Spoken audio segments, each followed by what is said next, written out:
ব্ৰহ্মাই কেনেকৈ সৃষ্টি কৰিলে তৃতীয় স্কন্ধ এই অনাদিপাতনৰ আপোনাক সবে ৰাতিপুৱাৰ পৰা শুনি আছেগৈ। ব্ৰাহ্মণ ক্ষত্ৰিয় বৈশ্য ক্ষুদ্ৰকে আদি কৰি নিজৰ শৰীৰৰ পৰা কোন অংগৰ পৰা কি হ'লগৈ সমস্তখিনি কৈছে। আৰু এদিন এনেকৈ ব্ৰহ্মাই সৃষ্টিৰ নিমিত্তে বহি আছে। ইতিমধ্যে বৈকুণ্ঠৰ পাৰিষত একেবাৰে শেষৰখন দুৱাৰৰ দৌৰি জয় আৰু বিজয় ইতিমধ্যে তেওঁলোকে চাৰি সিদ্ধৰ দ্বাৰা শাপগ্ৰস্ত হৈছে। শাপগ্ৰস্ত এইকাৰণেই হ'ল তেওঁলোকে দুটা ভুল কৰিছিল। প্ৰথম ভুলটো হ'ল ভগৱন্তই সন্ধ্যাৰ পুত্ৰ জয় বিজয়ক বৈকুণ্ঠৰ দৌৰ হিচাপে লৈ গৈছে আৰু তেওঁলোকক দুজন যুৱকো নহয় শিশুও নহয় মধ্যবয়সৰ কৰি দৌৰি কৰি থৈছিল। আৰু শিশুসকলে ঠিক যৌৱনপ্ৰাপ্ত হোৱাৰ আগমুহূৰ্তত মনত অনেক চিন্তা আহে, ল'ৰাই হওক বা ছোৱালী হওক, মানে শিশু হৈ আছে, শিশু হোৱাৰ মানে যৌৱনপ্ৰাপ্ত কৈশোৰ বুলি যিটো কওঁ, সেইখিনি মনত বহুত প্ৰশ্ন আহে, কাৰণ হঠাৎ শাৰীৰিক পৰিৱৰ্তন ঘটে। আৰু সেনেকুৱা অৱস্থাৰ জয় আৰু বিজয়ে লক্ষ্মী দেৱীক দেখি পেলাই তেওঁলোকৰ অকণমান আচৰিত হ'ল। দুইজনে ইজনে সিজনক কোৱাকৈ কৰিছে যে লক্ষ্মী দেৱীক দেখোন আমি দেখাৰ পৰা এনেকৈ আছে, অকণমানো পৰিৱৰ্তন হোৱা নাই। এই লক্ষ্মী দেৱীৰ বাৰু জৰা নাহে নেকি, বাৰ্ধক্য নহয় নেকি? আৰু এনেকৈ গুণা কথা কৰোঁতে লক্ষ্মীদেৱে শুনা পায় পিছুৱাই আহিছে যে মই স্বামী সেৱা কৰিবলৈকে গৈছিলোঁ। সাতখন বৈকুণ্ঠ পদ্মবিলাসৰ পৰা গোলোকধামলৈকে গৈ আছে, ঘূৰি আহিব লগা হ'ল। আমাৰ যে সাধাৰণতে গাঁৱত কয় পিছফালৰ পৰা মাত নিদিবি বুলি, মই স্বামী সেৱা কৰিব জানে মোক বাধা দিলে কিয়? আৰু সঁচা কথা কোৱা, কি কথা আলোচনা কৰিছিল? হে মাতৃ, আপোনাৰ জৰা নহয় নেকি, অৰ্থাৎ আপোনাৰ বয়স নাবাঢ়ে নেকি? তেতিয়া লক্ষ্মীদেৱে কৈছে মোক কি বুলি মাতিছা? মাতৃ। তেতিয়াহ'লে তোমালোক মোৰ সন্তান। আৰু আচলতে জয় আৰু বিজয়ৰ মাতৃ হ'ল সন্ধ্যা দেৱী। সন্ধ্যা দেৱীৰ লগত কাশ্যপৰ হোৱা সন্তানেই হ'ল জয় বিজয়। কিন্তু কশ্যপ ঋষিয়েও তেওঁলোকক স্থান দিব নোৱাৰিলে আৰু মানে এই সন্ধ্যা দেৱীয়েও স্থান দিব নোৱাৰে, যাৰ কাৰণে ঈশ্বৰে বৈকুণ্ঠলৈকে বুটলি নিবলগীয়া হ'ল। তেতিয়া লক্ষ্মীদেৱে কৈছে সন্তানে মাতৃৰ বাৰু ৰূপ যৌৱন আৰু জৰাগ্ৰস্তৰ বিষয়ে কথা পাতিব পায় নেকি? বোলে নাপায়। পাতিছিলি কেলে? যে এতিয়াই মই তহঁতৰ পিতৃক কৈ মই এনেকুৱা ঠাইত দিম, মোকো দেখা নাপাওঁ, পিতৃকো দেখা নাপাওঁ। ভিতৰৰ দুৱাৰৰ পৰা একদম বাহিৰৰ দুৱাৰত দিলে। এতিয়া লক্ষ্মীকো দেখা নাপায়, বিষ্ণুকো দেখা নাপায়। আৰু তেওঁলোকে কি দেখা পায়? অন্যান্য দেৱ দেৱীবিলাকে কোনফালে গৈছে, অপ্সৰাসকলে কোনফালে গৈছে। গতিকে সংগত মানুহৰ মতিভ্ৰম হয়। যেতিয়া আধ্যাত্মিক দৃশ্য নেদেখি বৈষয়িক দৃশ্য দেখা পালেগে, দেৱতাৰ ৰূপ যৌৱন দেখা পালে, গাভৰু ছোৱালী সদৃশ চিৰ যৌৱনা অপ্সৰাসকলক দেখা পালে, ভাৱটো ৰজগুণী হৈ গ'ল। নাৰদক সুধিলে, যিহেতু লক্ষ্মীকো নেদেখোঁ, পিতৃ বিষ্ণুকো নেদেখোঁ, আমাৰ দেখোন সময়বোৰ নেযায় নোপোৱাই। তেতিয়া নাৰদে ক'লে বৈকুণ্ঠ শেষ মানে স্বৰ্গ আৰম্ভ, স্বৰ্গ শেষ মানে মৰ্ত্য আৰম্ভ, মৰ্ত্য শেষ মানে পাতাল আৰম্ভ। গতিকে তোমালোকৰ কাষতেই দেখোন স্বৰ্গ আছে, তাতেই দেখোন তোমালোকে মাজে মাজে যাই পেলাই সময় কটাব পাৰা। আৰু নাৰদৰ বাক্য অনুসৰি স্বৰ্গত প্ৰৱেশ কৰাৰ লগে লগে স্বৰ্গত সোম ৰস চলে। সোমলতি নামৰ এবিধ লতা আছে, সেই লতাৰ ৰস ভোজন কৰিলে নিচা হয়। দেৱতাবিলাকে সেই লতাৰ ৰস খায়। আৰু সন্ধিয়া সময়ত অপ্সৰাসকলৰ নৃত্য গায়ন বায়ন কৰে। আৰু সেইবোৰ দৃশ্য দেখি এই জয় বিজয়ৰ মতিভ্ৰম হৈ গ'ল। আৰু এদিন স্বৰ্গৰ পৰা ঘূৰি আহি বৈকুণ্ঠৰ শেষ দ্বাৰত উপস্থিত হোৱাৰ সময়ত দেখিলে এটা জোৰকৈ বতাহ বলাৰ শব্দ হৈছে। তেতিয়া দেখিলেগে জুতুলা পুতলা ৰূপ লৈ চাৰিজন কোনোবা আহি আছে। ভূতো নহয়, পিশাচো নহয়, মানৱো নহয়, দানৱো নহয়, কি প্ৰাণী? আৰু লগে লগে বাট ভেটি ধৰিলে চাৰিগিদ্ধক চিনি পোৱা নাছিল। চাৰিগিদ্ধ কেনেকুৱা? চুলি পুলি গোটেই জোঁট লগা, পৰিষ্কাৰ নহয়, পৰিচ্ছন্ন নহয়। গতিকে তেওঁলোকে বাধা দিলে আৰু বাধা দি ক'লে বৈকুণ্ঠত তোমালোকৰ প্ৰৱেশ নিষেধ, আমি দৌৰি। যে বাধা দিলে তেতিয়া চাৰিসিদ্ধই এই বৈকুণ্ঠৰ দৌৰীকেইজনৰ চৰণলৈকে চাইছে, চৰণকেইখন ক'ত আছে? তেতিয়া কিন্তু জয় বিজয়ৰ চৰণ বৈকুণ্ঠত নাছিল, স্বৰ্গৰ সীমাতহে আছিল। সেইকাৰণে স্বৰ্গৰ সীমাৰ পৰা বাধা দিলে, অৰ্থাৎ ভাৰতৰ সীমা পাৰ হৈ গ'লে পাকিস্তান নাপামনে?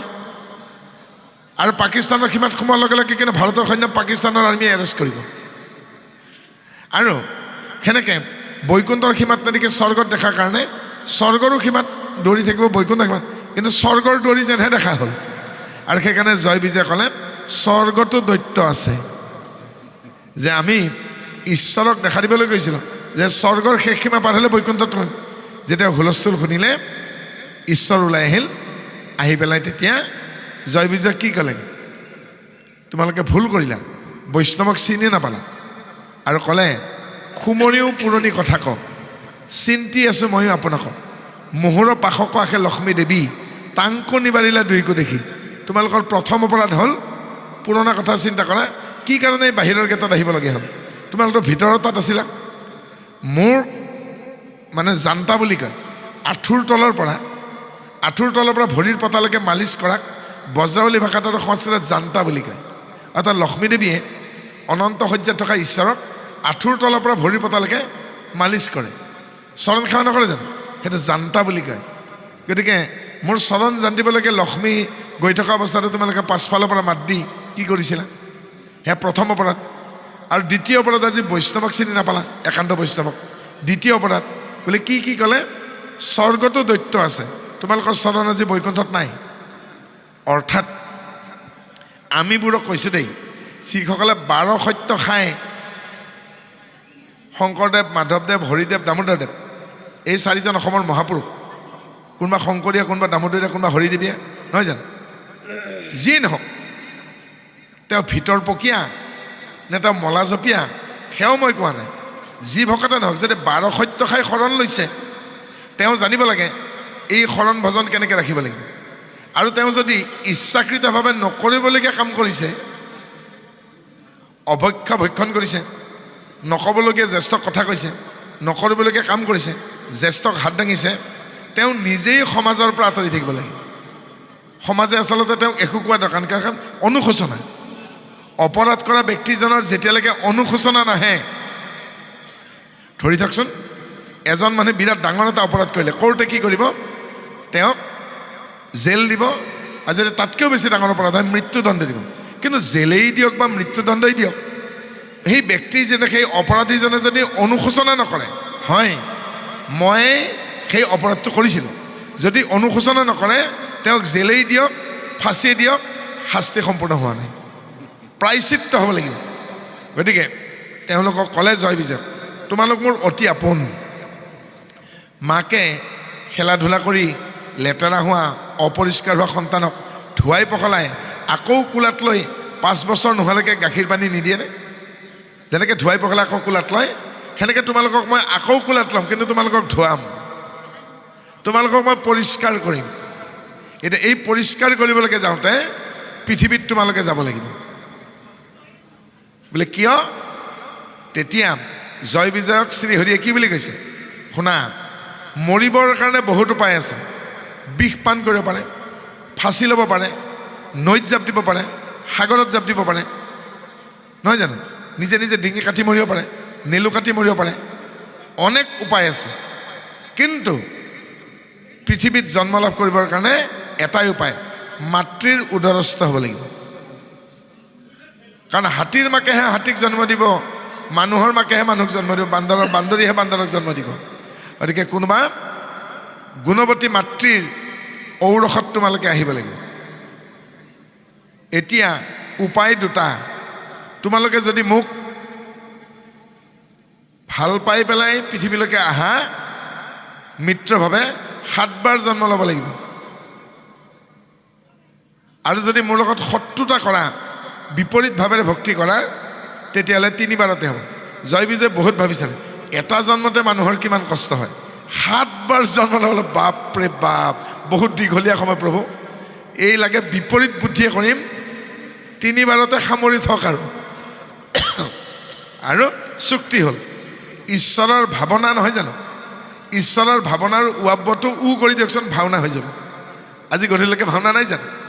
ঈশ্বৰৰ ভাৱনাখিনিয়ে ভাওনা। দুই পক্ষতে তেওঁৰে মানুহ, দুই পক্ষতে তেওঁৰে নহয় জানো? কুৰুক্ষেত্ৰ যুদ্ধত কৌৰৱ পক্ষ আৰু পাণ্ডৱ পক্ষ আচলতে ভাই ককাই নহয় জানো? ধৃতৰাষ্ট্ৰৰ সন্তান কৌৰৱ, পাণ্ডুৰ সন্তান পাণ্ডৱ, এই ভাই ককাইৰ মাজতে দুই পক্ষ একেই নহয় জানো? কিন্তু ভাৱৰ বিসংগতিৰ কাৰণে যুঁজ হ'ল। গতিকে ভাৱৰ বিসংগতি হ'লেই যুঁজ হয়।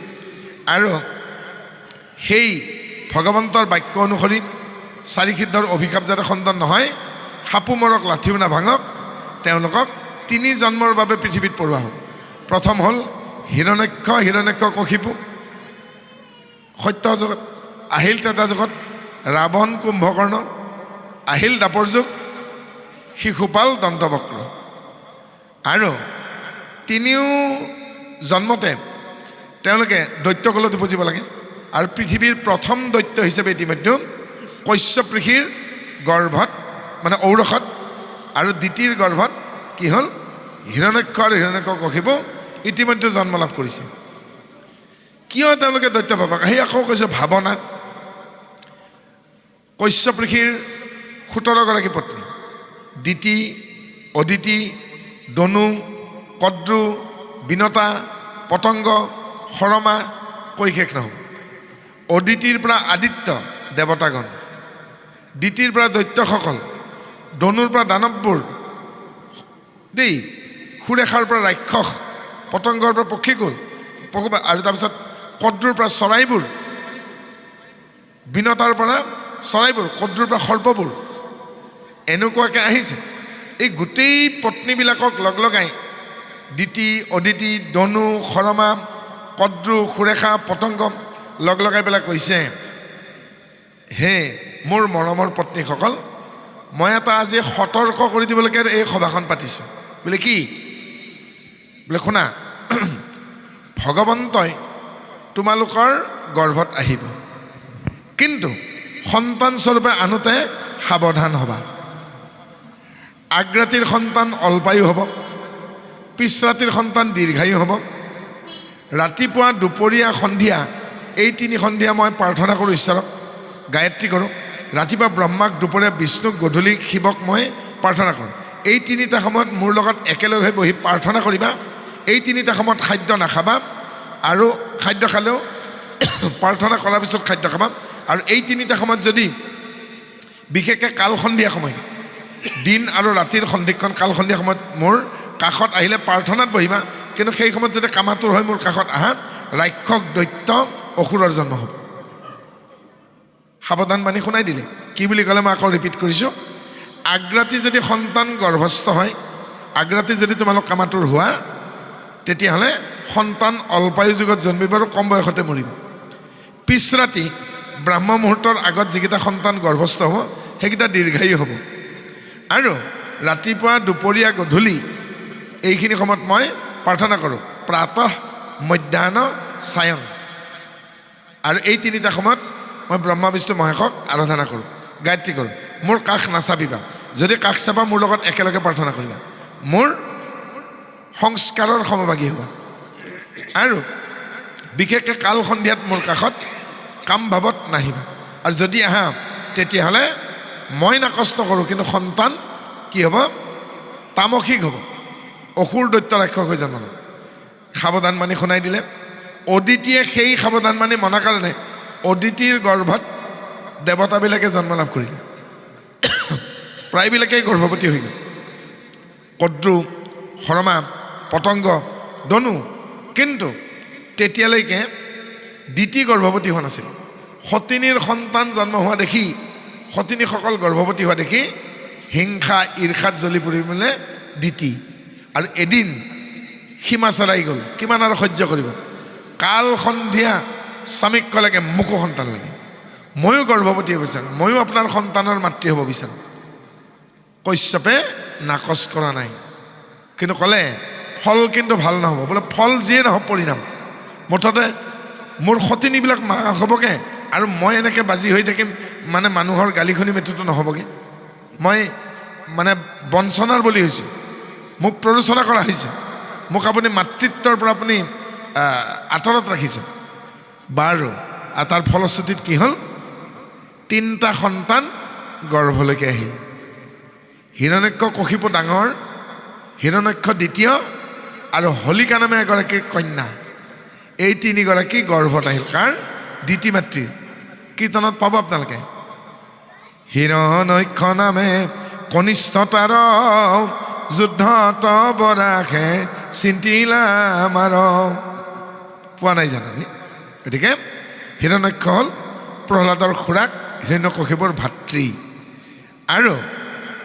এজনী মাত্ৰ ছোৱালী ভনীয়েক সেইজনীৰ নাম হলিকা তিনিও প্ৰতিজ্ঞা কৰিব কি গ'ল তপস্যালৈকে গ'ল আৰু তপস্যা কি কৰিলে তিনিও যে এই বিশ্ব ব্ৰহ্মাণ্ডৰ অধিকাৰী হ'ব লাগে গতিকে প্ৰথম হিৰণ্যকশিপুৱে ব্ৰহ্মাক কি বুলি প্ৰাৰ্থনা কৰিলে যে মোক অমৰত্ব দিয়া ব্ৰহ্মাই ক'লে মই নিজেই অমৰ নহয় অৰ্থাৎ মোৰ হাতত 500 টকা আছে আৰু মোৰ ভাইটি আহিছে আজি বৰপাত্ৰ গোহাঁই আৰু এই বৰপাত্ৰই যদি কয় দাদা মোক 1000 টকা লাগে ভনীজনীক গুৱাহাটীত পঠিয়াম তো মোৰ হাতত 500 টকা আছে মই 500 টকা মানে 1000 টকা কেনেকৈ দিম মোৰ হাতত 1000 বা 2000 থাকিব লাগিব তো ব্ৰহ্মাই কৈছে মই নিজেই অমৰ নহয় মই তোমাৰ অমৰত্ব কেনেকৈ দিম হিৰণ্যকশিপুটো বুদ্ধিয়ক সেইকাৰণে কি লাগে আও পকীয়াকৈ অমৰত্ব ল'লে দিনত নমৰো ৰাতি নমৰো অস্ত্ৰত নমৰো শস্ত্ৰত নমৰো বাহিৰত নমৰো ভিতৰত নমৰো মানুহত নমৰো জন্তুত নমৰো ওপৰত নমৰো তলত নমৰো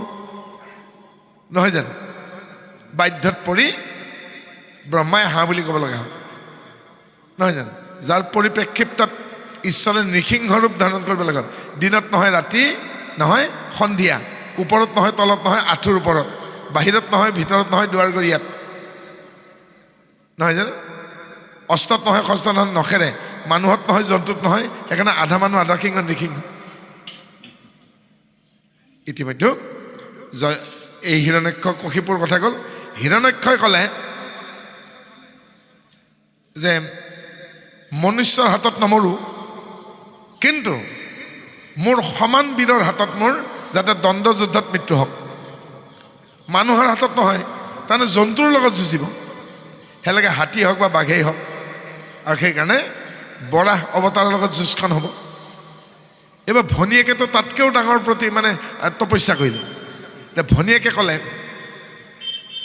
ব্ৰহ্মাক তপস্যা কৰিছে উগ্ৰতপ এতিয়া ব্ৰহ্মাই ক'লে হে কন্যা তোমাক কি আশীৰ্বাদ লাগে অঁ মোক দাদাহঁতৰ নিচিনা আশীৰ্বাদ নালাগে মোকো মৃত্যু লাগে চবে মৃত্যুৱে বিচাৰিছে অমৰ হ'বলৈকে বিচৰা নাই মৃত্যুৱে বিচাৰিছে বোলে তোমাক কি লাগে কোৱা বোলে পৰমাত্মা পৰমেশ্বৰ নিৰ্গুণ নিৰাকাৰ তাৰ আকাৰো নাই আকৃতিও নাই নিৰ্গুণ নিৰাকাৰ পৰমাত্মা পৰমেশ্বৰে মানৱী ৰূপ ধৰি মোক মৰম নকৰালৈকে মোৰ মৃত্যু নহওক কিমান ডাঙৰ আশীৰ্বাদ লৈছে চাওকচোন যিজন ঈশ্বৰক দেখাই নাপাওঁ অব্যক্ত ঈশ্বৰ যে নিৰ্গুণ নিৰাকাৰ পৰমাত্মা পৰমেশ্বৰ যাক দেখাও নাপায় চুবও নোৱাৰি খামুচি ধৰিবও নোৱাৰি সেইজনে সাকাৰ ৰূপ লৈ মোক মৰম কৰিব লাগিব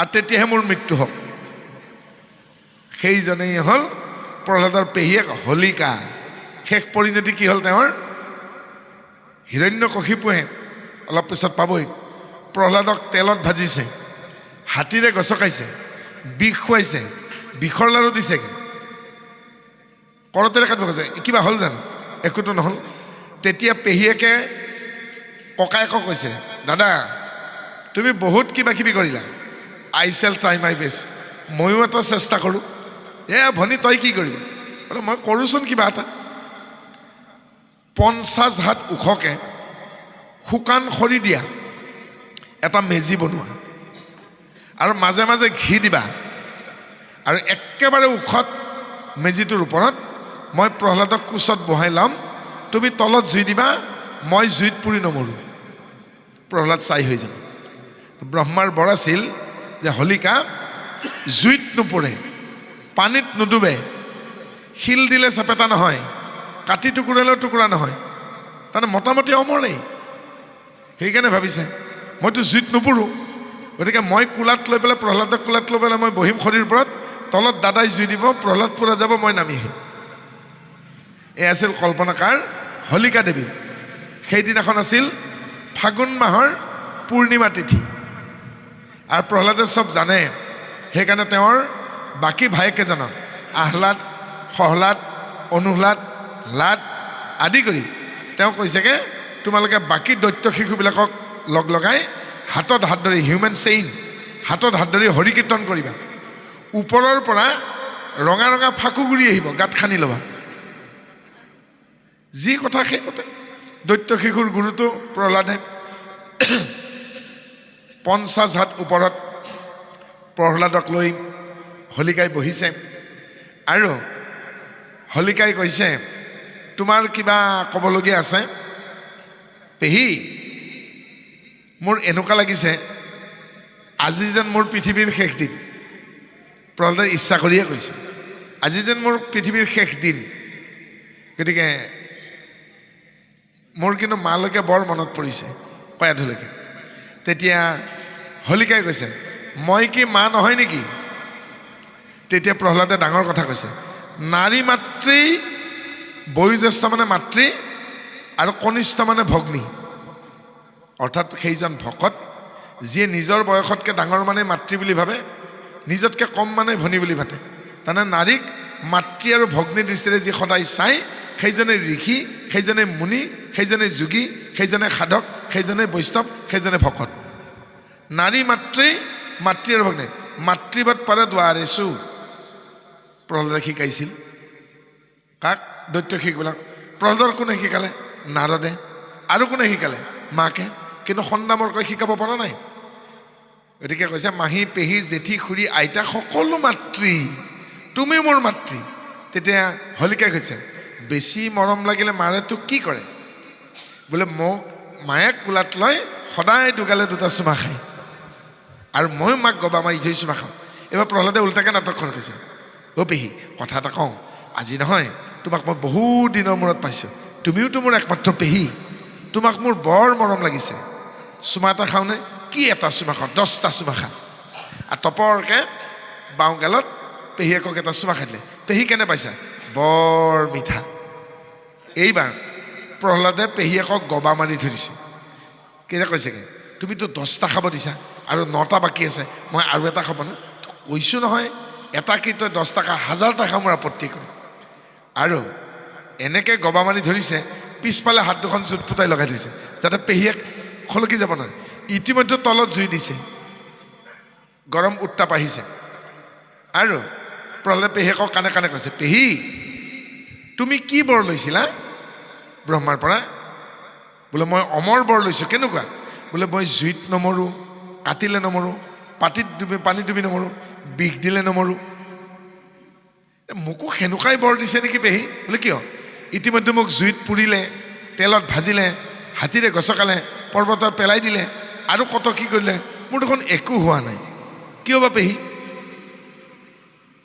তেতিয়া পেহীয়ে প্ৰহ্লাদ কৈছে তই আচলতে কোন সন্দেহ হ'ল পেহীৰ এইবাৰ প্ৰহ্লাদে কাণে কাণে কৈছে পেহী কওঁনে কিন্তু মই কম কিন্তু আপোনাক মই চুমা এটা খাম এইবাৰ কাণে কাণে প্ৰহ্লাদে কৈছে অ' পেহী নিৰ্গুণ নিৰাকাৰ পৰমাত্মা পৰমেশ্বৰৰ মই অংশ এইবাৰ মই সগুণ সাকাৰত আহিছোঁ আপোনাৰ দাদাৰ ল'ৰা হৈ এতিয়া মই আপোনাক চুমা এটা খামেই এৰ বুলি ক'লে কিন্তু নহ'লে টপককৈ গালত চুমাটো খালে আৰু লগে লগে হলিকা বিস্ফোৰণ হৈ গ'ল হলিকা ব্লাষ্ট হৈ গ'ল আৰু হলিকাৰ তেজখিনি জুইৰ মাজেৰে নামি আহোঁতে কি হ'ল ৰঙা ফাকুগুৰিত পৰিণত হ'ল সেইদিনাখন আছে ফাগুন মাহৰ পূৰ্ণিমা তিথি সেইকাৰণে এতিয়াও ফাগুন মাহৰ পূৰ্ণিমা তিথিত কি কৰেগৈ হোলী উৎসৱ পালন কৰে হোলী শব্দটো হোলিকাৰ পৰা আহিছে আৰু যিখিনি তেজ দৈত্য শিশুৰ গাত পৰি আকৌ মাটিত পৰি গৈ তাৰ পৰা ফাকু গছৰ সৃষ্টি হ'ল আইসকলে গাভৰু ছোৱালী যে জুনুকা পিন্ধে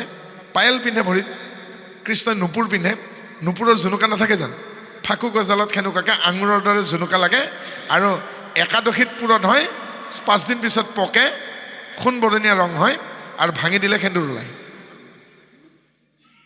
আৰু সেই ফুটেৰে সেই সেন্দুৰে ফুট দিয়ে আৰু সেয়া হ'ল ফাকুগুৰিৰ গছ, ফাকু গছ বুলি কয়, আৰু সেয়া বৃক্ষ হ'ল। আৰু সেইকাৰণে সেই তিথিটোত কি কৰে, হোলী উৎসৱ পালন কৰে। আৰু তেনেদৰে প্ৰহ্লাদে পেহীয়েকক বধ কৰোৱালে, আৰু প্ৰহ্লাদ বাচিল। আৰু হিৰণ্যকশিপুৱে গম পালে ইও এটা কম নহয়। সেইকাৰণে শেষত কি ক'লে, ক'ত আছে বোলে, তেওঁ সৰ্বত্ৰ বিৰাজমান আছে নেকি এইডাল খুটাত? আৰু তেতিয়া প্ৰহ্লাদে কি ক'লে, পিতৃ যি আছে বাহিৰত, সেয়া আছে ভিতৰত। অৰ্থাৎ বাহিৰত যি আছে বঢ়ি বিচত, সেয়া আছে ভিতৰত। আজি যদি এতিয়া মেঘ দিয়ে, ডাৱৰ জমা হয়, প্ৰেছাৰ থকা মানুহকেইটাৰ বুকুখন শুকাই আহিব, প্ৰেছাৰ টেবলেট যদি খাই অহা নাই কিবা কিবি লাগি যাব। ইফালে মেঘ দিয়া নাই জানো আকাশত, আকাশত মেঘ দিয়াৰ কাৰণে কি হৈছে, ডাৱৰ দিয়াৰ লগে লগে যিকেইজন মানুহৰ এলাৰ্জি আছে গা খোজাব, তেতিয়া কি কৰিব, আজি বৰষুণ দিব পাৰে দেই। বৰষুণ অহাৰ ইংগিতটো পৰুৱাই আৰু এলাৰ্জি থকা মানুহ জানে, পৰুৱাবিলাকে কি কয়, বৰষুণ অহাৰ সম্ভাৱনা হ'লে ডিমবোৰ, কণীবোৰ পিঠিত লৈ ওপৰলৈকে উঠে, গম পাব ডাঙৰ বানপানী হ'ব। আৰু এলাৰ্জি থকা মানুহৰ গাত খজুৱতি উঠে। আকাশত মেঘ দিছে কিন্তু তেওঁ শৰীৰত গম পাইছে, তাৰমানে যি আছে বাহিৰত, সেয়া আছে ভিতৰত। আছে নেকি তোৰ হৰি এই সূতাডালত? মাৰি দিওঁতে নৃসিংহ নামি আহিছে। গতিকে তেওঁৰ ভাৱনাই ভাওনা হোৱা নাই জানো? আৰু ইতিমধ্যে এই কাহিনী অনুসৰি মৈত্ৰীয়ে বিদুৰক কৈ আছে, কি কৈছে, যে আদিদৈত্য হিৰণ্যাক্ষ আৰু হিৰণ্যকশিপুৰ জন্ম হ'ল, ডাঙৰ দীঘল হ'ল। আৰু এই সৃষ্টিখনত তেতিয়া বসুমতীক, পৃথিৱীক এজনী গাভৰু ছোৱালীৰ লগত তুলনা কৰিছে। আৰু পৃথিৱী তেতিয়া একেবাৰে গাভৰু, আৰু পৃথিৱীক অপহৰণ কৰি নি ক্ষীৰসাগৰৰ তলত হিৰণ্যাক্ষই লুকুৱাই থৈছে। কাৰণ হিৰণ্যাক্ষই জানে পৃথিৱীক বিচাৰি, পৃথিৱীক পাবলৈ ভগৱন্ত আহিবই, আৰু আহিলেই যুঁজখন হ'ব। আৰু সেইকাৰণে প্ৰমাণ চাবৰ কাৰণে হিমালয় পৰ্বতত 2 কোপ লগাই দিলে হিৰণ্যাক্ষই। তেতিয়া ক'লে, মোৰ নাম যুধিষ্ঠিৰ, যুদ্ধটো স্থিৰ। হাজাৰ পৃথিৱীত যুদ্ধ বিগ্ৰহ হ'লেও হিমালয় পৰ্বত লৰচৰ নহয়। মোক শিলকেইটাত কোবাই কি হ'ব, ধূলিবোৰহে সৰি পৰিছে। তোক যদি যুদ্ধ লাগে যা, ভগৱন্তই বৰাহ অৱতাৰ লৈছে। আৰু এদিনাখন ব্ৰহ্মাই এনেকৈ বহি থাকোঁতে নাকটোত খুৰখুৰণি ধৰিলে, হাঁচি মাৰি দিলে। আৰু হাঁচি মাৰি দিওঁতে নিশ্বাসৰ লগতে কি ওলাল বাৰু, সৰু এটা বালিচাহীৰ নিচিনাকৈ প্ৰাণী এটা ওলাল। ভালকৈ যে চাই, সেইটো বৰাহ ঠাইতে ডাঙৰ হ'ল, ডাঙৰ হৈ একদম আকাশত যেন পিঠি লাগু লাগু, আৰু প্ৰকাণ্ড শৰীৰ, বজ্ৰসম দন্ত, তাৰ বৰ্ণনাটো দিয়া হৈছে। আৰু নেজেইদি কোবাইছে, নেজেইদি গাটোত কোবাওঁতেই যেন ধুমুহা আহি যাব। আকাশৰ মেঘ ফালি চিৰাচিৰ হৈছে। তেতিয়া কৈছে, মোক যুদ্ধ লাগে, মোক যুদ্ধ লাগে। বোলে যুদ্ধ কিহৰ কাৰণে কৰিবা? ব্ৰহ্মাই বৰাহক সুধিছে। বোলে মোক যাক প্ৰয়োজন সেয়া কোনোবাই লুকাই থৈছে। বোলে ক'ত লুকাই থৈছে? তেতিয়া ব্ৰহ্মাই বৰাহক ক'লে, ক্ষীৰসাগৰৰ তলত হিৰণ্যাক্ষই বসুমতীক লুকুৱাই থৈছে। বাৰু, আৰু দাঁতৰ আগত লৈ পৃথিৱীক উদ্ধাৰ কৰিলে কোনে? বৰাহে। এতিয়া মোৰ প্ৰাপ্য বস্তু তুমি কিয় চুৰ কৰি নিবা? আহিল হিৰণ্যাক্ষই খেদা মাৰি। এতিয়া হিৰণ্যাক্ষ আৰু বৰাহৰ যুদ্ধ হ'ব। এই যে ভগৱন্তৰ দশৱতাৰ আচলতে মৎস্যকুৰ্ম, নৰসিংহ, বৰাহ, পৰশুৰাম, বলিৰাম, শ্ৰীৰাম, বুদ্ধকল্কি নামে দশ আকৃতি ধৰিছে কৃষ্ণ। এই 10টা অৱতাৰ আমাৰ জীৱনটো।